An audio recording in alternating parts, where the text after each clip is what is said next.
After 15 years of service as a federal wildlife enforcement officer, I had finally saved enough to purchase my slice of heaven. A 3-acre property with 200 feet of private lakefront access nestled between tall pines and natural wetlands. The previous owner, an elderly conservationist like myself, had maintained the land in pristine condition, preserving the natural habitat for the diverse wildlife that called it home. The moment I turned onto the gravel driveway that first day, something inside me settled into place.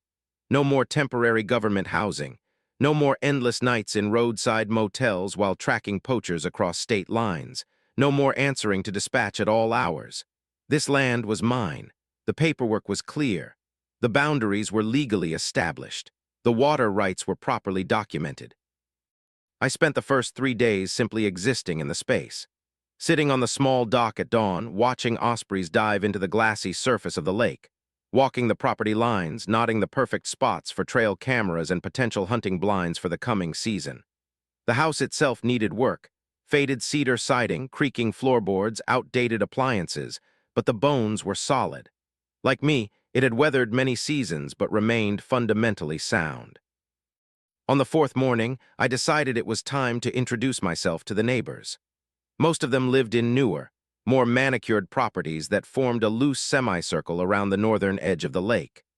I pulled on a clean flannel shirt, tucked my service knife into its usual spot on my belt out of habit, and began making my rounds. The McCraes were pleasant enough, an older couple who offered me coffee and mentioned they had lived here for 20 years. They seemed relieved when I mentioned my plans to keep the property natural rather than developing it. The Johnsons next door had 3 young children who peppered me with questions about fishing and whether I had seen any turtles yet. Everyone was cordial but maintained a certain distance, as if waiting to see what kind of neighbor I would turn out to be. Then I met Cheryl Harrison. Her house stood apart from the others, a sprawling 2-story colonial with pristine white columns and immaculately trimmed hedges. The American flag by her door looked brand new, as did the small plaque beside her mailbox that read, President, Lakeside Estates Homeowners Association. I rang the doorbell and waited, taking in the security cameras positioned above the garage and porch. The door swung open, and Cheryl greeted me with a smile that did not reach her eyes. She wore pressed khaki pants and a powder blue blouse, her blonde hair styled into a severe bob that framed a face accustomed to getting its way. "You must be the new owner of the old Peterson place," she said, extending a hand adorned with several large rings. "I have been meaning to come by and welcome you properly." "Thank you, I am Martin Hayes, just moved in last week." Her eyes flicked to the knife on my belt, then to the government tissue boots I had forgotten to change out of. "What brings you to our little community, Martin? Do you have family in the area?" "No family. Just ready to settle down after years of service. I was looking for somewhere quiet with good fishing and hunting opportunities." Her smile tightened at the corners. "Hunting on the lakefront property?" "Yes, my land includes proper setbacks for bow hunting, all legal, of course.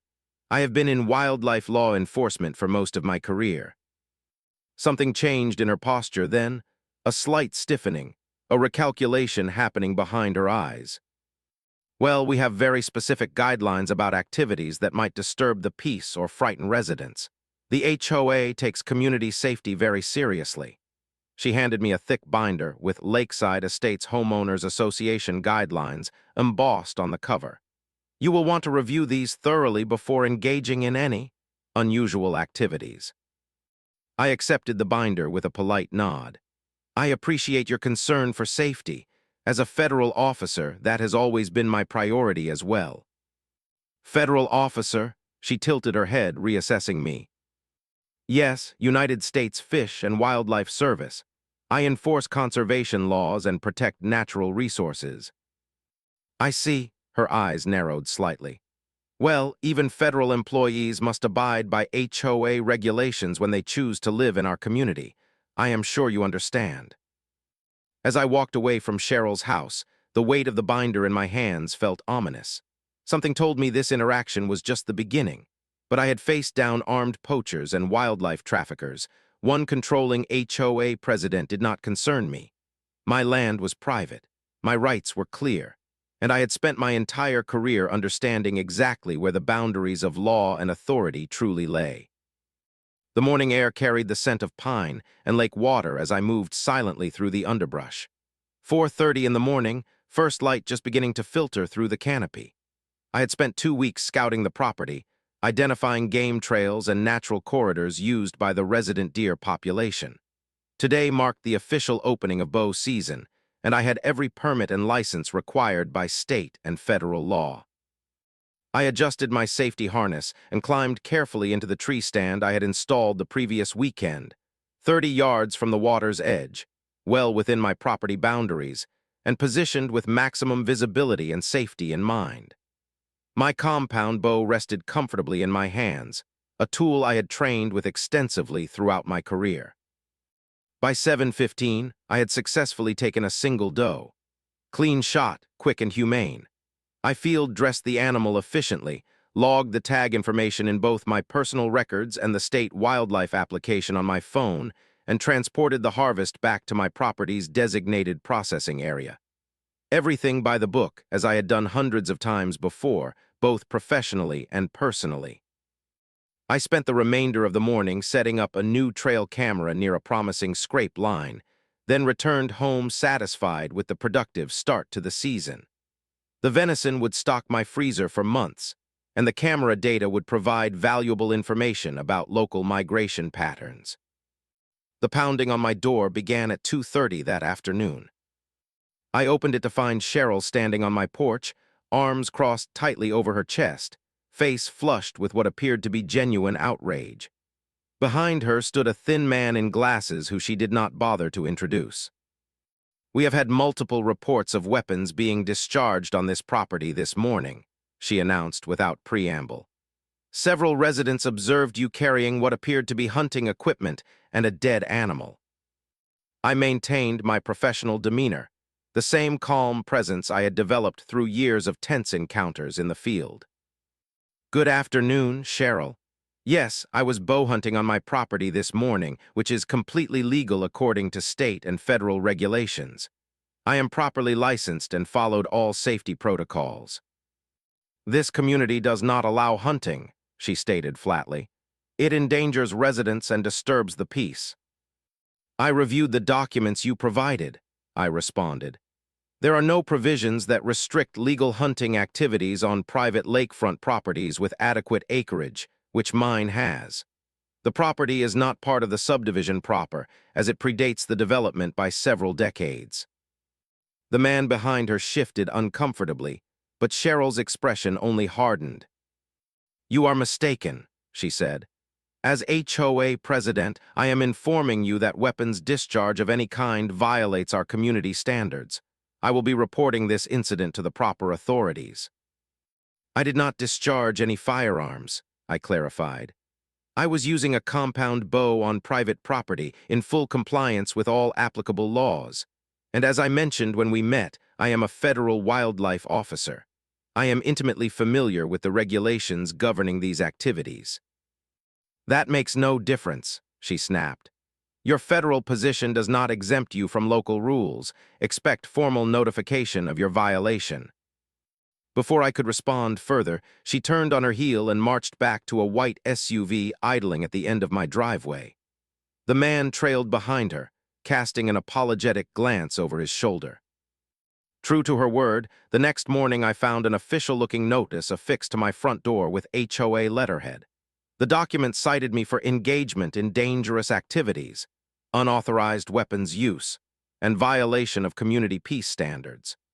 It demanded I cease all hunting activities immediately or face escalating fines and potential legal action. I photographed the notice, then carefully removed it and placed it in a fresh file folder labeled HOA Correspondence. Next to it, I placed my complete hunting documentation: property survey showing boundaries, state hunting licenses, federal permits, safety certification records, and the conservation management plan I had developed for the property. That afternoon, I drove to the County Wildlife Management Office and filed a formal report documenting possible harassment of a licensed hunter on private property. I included contact information for my supervisor at the federal office, copies of my property deed explicitly outlining water and land use rights, and a request for official clarification regarding hunting regulations in the area. The wildlife officer on duty, an old colleague named Dave, reviewed my documentation and frowned. "Sounds like you have got a classic power tripper on your hands, Martin. Your paperwork is impeccable, as always. There is absolutely no legal basis for restricting properly conducted hunting activities on your parcel."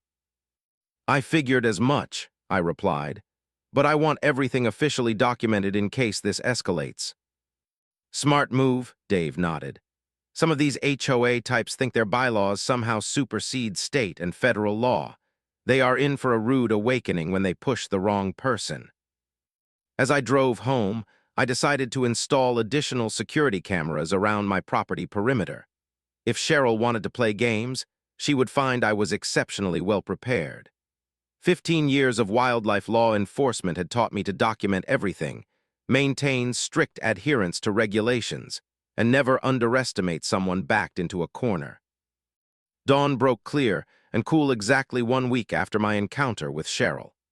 I had spent the intervening days methodically documenting everything, installing cameras at key points around my property, maintaining detailed logs of my activities, and speaking quietly with neighbors to better understand the HOA dynamics at play.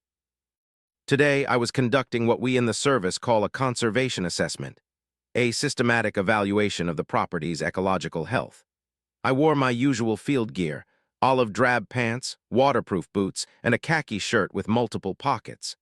My federal badge remained in its leather case on my belt, alongside standard field equipment including binoculars, a GPS unit, and a small field knife. I had been working near the lakeshore for approximately 2 hours, cataloging invasive plant species and documenting evidence of beaver activity, when I noticed movement at the edge of the neighboring property. Cheryl stood there, smartphone raised, clearly taking photos or video of me. I nodded professionally in her direction and continued my work.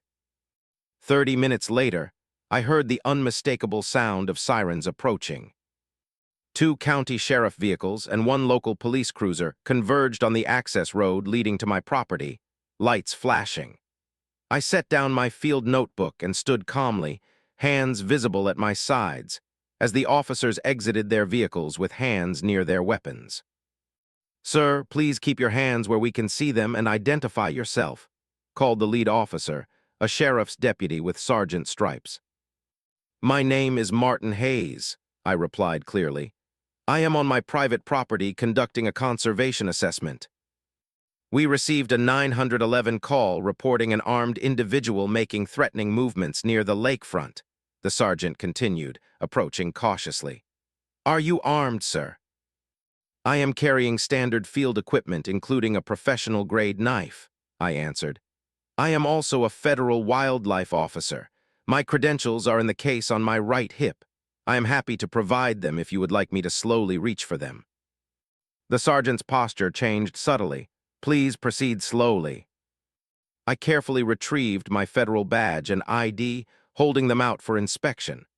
The sergeant examined them thoroughly, then signaled to the other officers to stand down. "Fish and Wildlife Service," he noted. "I apologize for the approach, Officer Hayes. We responded to a report of an armed individual threatening residents. The caller seemed quite alarmed." "I understand you were doing your job, Sergeant. I have been conducting a standard habitat assessment on my property this morning. I have not approached, spoken to, or threatened anyone." At that moment, Cheryl's white SUV pulled up behind the police vehicles. She emerged, wearing an expression of righteous indignation. Behind her, a small cluster of neighbors had gathered at the road, watching with concerned expressions.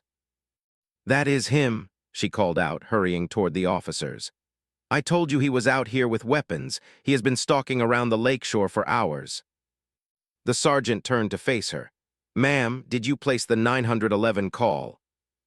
"Yes, I did," she declared. "He has been repeatedly told that hunting and weapons are not allowed in our community, yet he continues to defy HOA regulations." One of the other officers, an older man with salt and pepper hair, had been studying my credentials more closely. He looked up with sudden recognition. "Wait a minute, Martin Hayes, from the Blackwater Poaching Task Force." I nodded. "Yes, sir. I served as lead investigator for 4 years." He turned to the sergeant. "I know this officer, Sarge. He led the operation that brought down that interstate trafficking ring a few years back. Highly decorated." The sergeant nodded, then addressed Cheryl with noticeably less patience. "Ma'am, Officer Hayes is a federal law enforcement officer on his private property. He has shown us proper identification and is engaged in legitimate conservation work. There is no evidence of any threat or illegal activity." "That does not matter," Cheryl insisted. "Our HOA explicitly prohibits—" "Ms. Harrison," the sergeant interrupted firmly, "HOA regulations do not override federal authority or the legal rights of property owners. More importantly, filing a false report to emergency services is a serious offense. You reported an armed individual making threats, which is clearly not the case." "I saw him with a knife," she protested. "Standard field equipment for his profession," the older officer explained. "No different than me carrying my service weapon." The sergeant pulled Cheryl aside for a more private conversation, while the older officer approached me. "Sorry about this, Officer Hayes. Some folks get a little power and think they are the law." "I appreciate your professional response," I replied. "I have been documenting an ongoing pattern of harassment since I moved in. Would it be possible to get a copy of today's incident report for my records?" "Absolutely. I will make sure it notes that you were conducting official conservation work when the call came in." That evening, I sent a formal account of the incident to my regional supervisor, complete with time-stamped security footage showing Cheryl photographing me before the 911 call. I also filed a detailed report with the sheriff's department documenting the false report and pattern of escalating harassment. As darkness fell, I activated additional security measures around my property. The trail cameras now covered every possible approach to my home. Motion-activated lights illuminated the perimeter. This was no longer just about protecting my rights. It was about documenting a clear pattern of behavior that had crossed the line into potential criminal harassment. The 911 incident marked a turning point. What had begun as neighborhood tension had escalated into something requiring professional attention. I approached the situation methodically, as I would any wildlife trafficking investigation. Gather intelligence, identify patterns, build a comprehensive case file. My first step was researching Cheryl Harrison's tenure as HOA president. Public records revealed she had held the position for 7 consecutive years, despite bylaws stipulating a 2-term limit. Board meeting minutes showed dwindling attendance over time, with most decisions now made by an executive committee consisting of Cheryl and 2 loyal associates. More concerning were the financial records. As a federal officer with forensic accounting training, I quickly spotted irregularities in the HOA budget. Thousands of dollars allocated for administrative costs and community enforcement with minimal documentation. Significant funds directed to a landscaping company owned by Cheryl's brother-in-law. Special assessments collected for projects that remain perpetually in planning. But the most valuable intelligence came from the neighbors themselves. Once they realized I was methodically building a case, several approached me privately with their own stories. Margaret Johnson, the retired schoolteacher from 3 doors down, arrived one evening carrying a folder of documents. "I have been waiting for someone to stand up to her," Margaret confided, seated at my kitchen table. "When my husband died last year, Cheryl immediately began pressuring me to sell. Said my untidy gardening was lowering property values. When I refused, the harassment began. Constant violation notices. Fines for ridiculous things like excessive bird feeding and unauthorized plant species." The Thompsons, a young couple with an autistic son, shared how Cheryl had attempted to prevent them from installing specialized safety equipment on their property, citing aesthetic violations. The retired judge at the end of the lane described receiving threatening letters after questioning financial discrepancies at an annual meeting. Most significantly, Robert Chen, who had served briefly on the HOA board 3 years earlier, provided me with copies of the original HOA incorporation documents, which differed substantially from the version Cheryl distributed to residents. The actual lakefront properties, including yours, were never fully incorporated into the HOA, Robert explained. They have grandfathered exceptions for hunting, fishing, and watercraft usage. Cheryl has been deliberately concealing this information and intimidating owners into compliance with rules that legally do not apply to them. I contacted my agency's legal affairs office and requested a formal review of my property's status relative to HOA jurisdiction. Their response was unequivocal. My land fell outside core HOA regulatory authority due to its pre-existing status and riparian rights established in the original deed. While I was subject to certain basic covenants regarding general nuisance and safety, the HOA had zero authority to restrict legal hunting, fishing, or wildlife management activities on my property. Armed with this information, I consulted with a private attorney specializing in property rights disputes. Attorney Susan Mercer reviewed my growing case file with professional interest. "This is actually quite serious," she noted. "Beyond the HOA overreach, you have documented evidence of harassment, false reporting to law enforcement, possible financial impropriety, and what appears to be a pattern of discriminatory enforcement targeting specific homeowners." "What do you recommend?" I asked. "A two-pronged approach," Susan replied. "First, a formal cease and desist letter addressing the harassment and regulatory overreach. Second, preparation for potential legal action addressing the broader pattern of misconduct. Given your federal position and the false police report, we have significant leverage." That weekend, I received a visit from Dave Rogers, my colleague from the Wildlife Management Office. He brought concerning news. "Cheryl has been calling our office daily, demanding information about your hunting permits and claiming you are violating conservation regulations," Dave reported. "She even filed a formal complaint alleging you are using your federal position to circumvent local laws." "How did the department respond?" I asked. "Our director reviewed your documentation and dismissed her complaints immediately. He also noted that her persistent, unfounded allegations against a federal officer could potentially constitute interference with official duties." As Dave left, he handed me a sealed envelope. "The department issued this official position statement regarding legal hunting activities on your specific parcel. Thought it might come in handy." That night, I organized all the evidence into a comprehensive dossier: property documents, legal opinions, witness statements, financial records, incident reports, security footage. The picture was becoming crystal clear. Cheryl Harrison had constructed a house of cards based on intimidation, misinformation, and procedural manipulation. And she had no idea she was now dealing with someone trained to dismantle such operations piece by methodical piece. The cease and desist letter from attorney Susan Mercer arrived at Cheryl's residence via certified mail on a Tuesday morning. The document was meticulously crafted, citing specific incidents of harassment, detailing the legal boundaries of HOA authority relative to my property, and outlining potential consequences should the behavior continue. It requested all HOA-initiated actions against my property cease immediately and demanded retraction of all improperly issued violations. Simultaneously, I installed professional boundary markers along my property lines, accompanied by clearly visible signs stating, "Private property, legal hunting area, federal wildlife management zone, no trespassing." Each sign included relevant state statutes and federal regulations establishing my rights. Cheryl's response came swiftly and predictably. Residents received an emergency HOA bulletin calling for a special meeting to address dangerous and disruptive activities threatening community safety. The document painted me as an unstable individual undermining community values and suggested a vote to remove problematic elements from our neighborhood.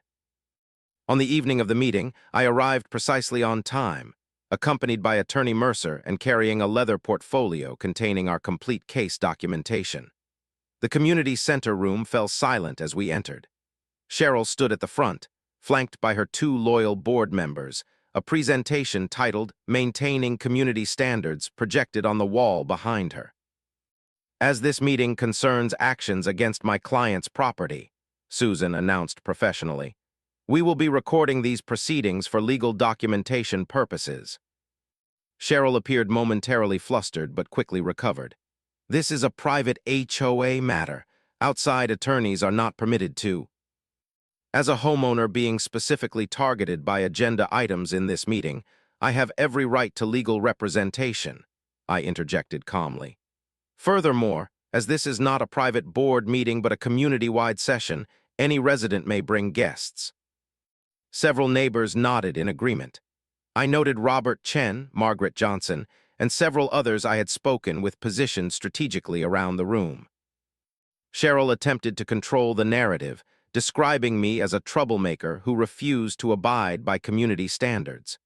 She presented selective photographs of my property, focusing on the security cameras and warning signs. When she finished, Susan rose. "Before any vote takes place, we would like to present relevant legal information that affects the jurisdiction of this HOA over my client's property." For the next 15 minutes, she methodically dismantled Cheryl's authority. She displayed the original property documents showing my land's exemption from core HOA restrictions. She cited state laws protecting hunting rights on suitable private property. She referenced the county sheriff's report documenting Cheryl's false emergency call. Most devastatingly, she revealed the discrepancies between the original HOA charter and the version Cheryl had been enforcing, highlighting the illegitimately extended term limits and unauthorized expansion of regulatory authority.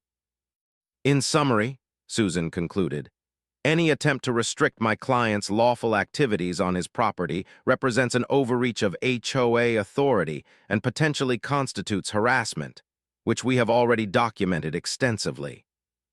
The room remained silent until Robert Chen stood up. "I move that we table any vote regarding Mr. Hayes and instead open an investigation into the discrepancies in our governing documents." Margaret Johnson seconded the motion immediately. Cheryl's face had transformed from confident to cornered. "This is procedurally irregular. As president, I—" "Point of order," called a silver-haired man I recognized as the retired judge. "According to the bylaws you distributed yourself, any motion properly seconded must be brought to a vote." As the community began to turn against her, Cheryl's composure cracked. "This is absurd. I have protected this community for 7 years. This outsider brings weapons onto our property, installs surveillance equipment, and now tries to undermine the authority of duly elected officials. Records indicate the last proper board election was held 4 years ago," Susan noted quietly. Two board members exchanged uncomfortable glances. One stood and moved toward the door, murmuring about needing to review the situation. Cheryl, now visibly agitated, pointed directly at me. "You think your federal badge protects you? You think you can come into our community and ignore our rules? I will have your supervisor informed of your disruptive behavior. I will file complaints with every agency in the state." My security camera caught every word of the tirade, as did 3 neighbors' phones. The outburst accomplished what our legal documents alone might not have. It showed everyone exactly who Cheryl Harrison truly was when her authority was challenged. By meeting's end, 3 board members had resigned. The remaining members voted to suspend all enforcement actions pending a complete review of HOA governance. An interim leadership committee was established, excluding Cheryl. An independent audit of HOA finances was approved unanimously. As we departed, Margaret gently touched my arm. "Thank you," she whispered.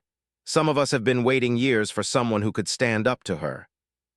"I was just protecting what is lawfully mine," I replied. "But sometimes that protection extends beyond property lines." The restraining order arrived 3 days after the HOA meeting. Judge William Saunders, having reviewed the extensive evidence of harassment, false reporting, and retaliatory behavior, granted a temporary order prohibiting Cheryl from approaching within 100 yards of my property or person, contacting me directly or indirectly, or making any public statements regarding my activities or character. The sheriff's deputy who delivered the order to Cheryl's residence later told me she had refused to accept the documents initially, claiming judicial overreach and threatening to call her contacts in the state attorney's office. When informed that refusal to accept service did not invalidate the order, she had reluctantly signed, her hand shaking with barely controlled rage. Simultaneously, the newly formed interim HOA committee announced a comprehensive investigation into governance and financial practices during Cheryl's tenure. They hired an independent property management firm to review all records and temporarily assume administrative duties. An outside accounting firm was engaged to conduct a complete audit of HOA finances for the past 5 years.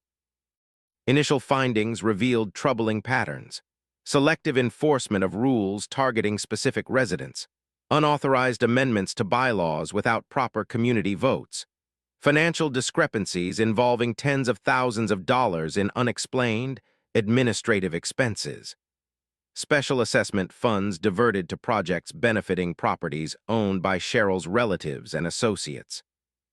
The town hall meeting called to discuss these preliminary findings became the flashpoint for Cheryl's final undoing.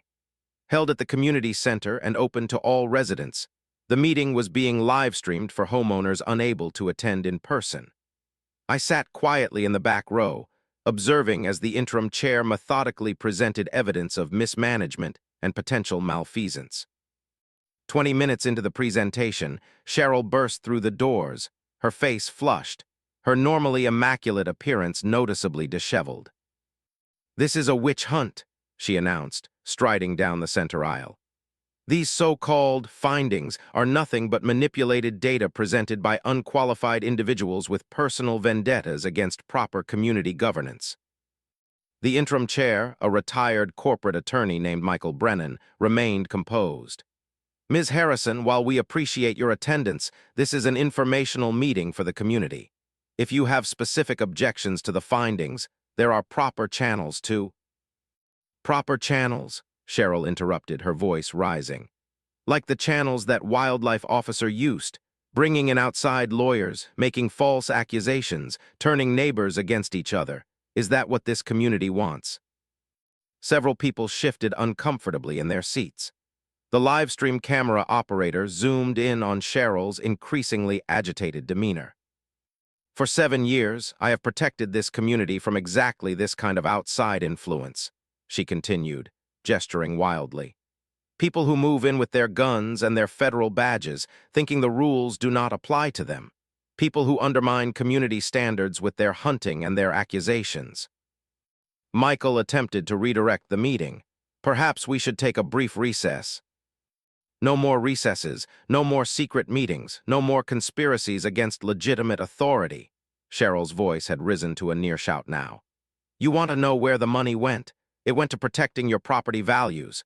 It went to maintaining standards that keep this community exclusive. It went to keeping out the very elements that man represents." Her finger jabbed in my direction, a direct violation of the restraining order.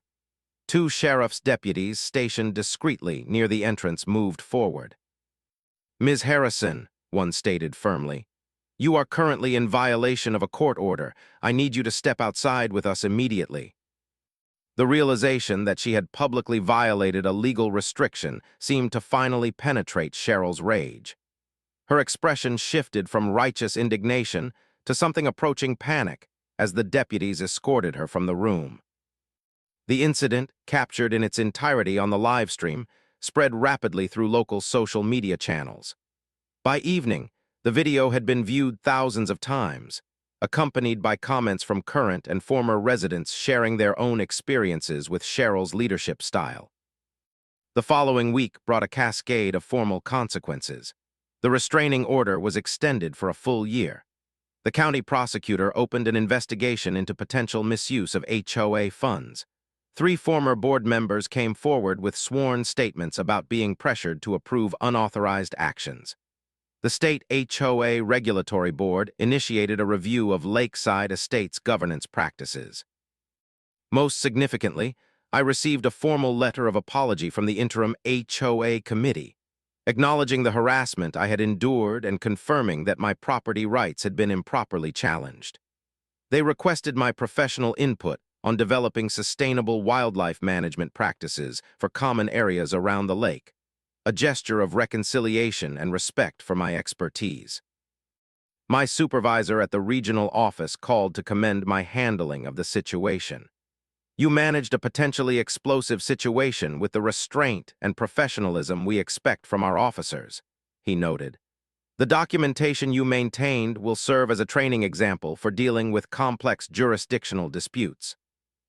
As Cheryl's carefully constructed fiefdom continued to unravel, I found myself reflecting on the nature of power and authority. True authority rested on legitimacy, transparency, and proper jurisdiction, principles I had upheld throughout my career, and which had ultimately protected me when confronted by someone who recognized no boundaries but her own.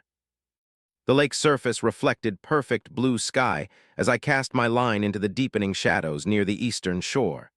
6 months had passed since the confrontation at the town hall.